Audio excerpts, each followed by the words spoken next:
আমাদের মন অনেকটা কৃপণ নদীর মতো, সামান্য অভিমানে দূরত্বের সেতু গড়ে তুলি।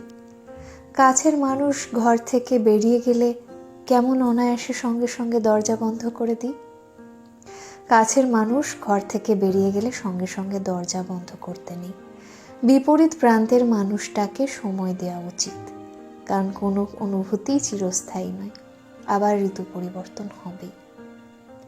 হাজার মন খারাপকে উপেক্ষা করে অপেক্ষা করতে হয়, ঠিক যেভাবে স্টেশনে পৌঁছেও ট্রেন মিস করলে আমরা পরের ট্রেনের জন্য অপেক্ষা করে থাকি। মনে রেখো, শেষ বলে কিছুই হয় না। ঠিক যেমন সামান্য ভুলে প্রয়োজনীয় সময়টা পেরিয়ে গেলেও আবার সেই সময় ফিরে আসে।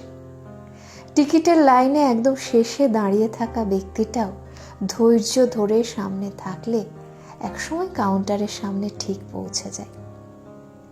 এবছরের জন্মদিনটা প্রিয় মানুষের সঙ্গে কাটাতে না পারলেও সুন্দরভাবে অপেক্ষা করলে আগামী বছর দ্বিগুণ আনন্দ উপহার দিতে পারে। এভাবে সবকিছুই আবার ফিরে আসতে পারে, শুধু টিকে থাকতে হয়। ঘড়ির প্রতিটি কাঁটা ঠিক যেরকম নিয়ম করে সব ঘরে ফিরে আসে, ঠিক সেভাবে ভাগ্য বাজেট দিলে ভালোবাসার মানুষও ফিরে আসে। শুধু মিষ্টি অনুভূতির জানলাগুলো বন্ধ করতে নেই, উদার মনে খোলা রাখতে হয়।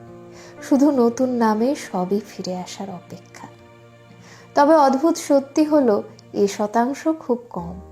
অনেক আদরে থাকা পাখিটাও একবার উড়ে গিয়ে অন্য বাসা পেলে আর ফিরে আসে না।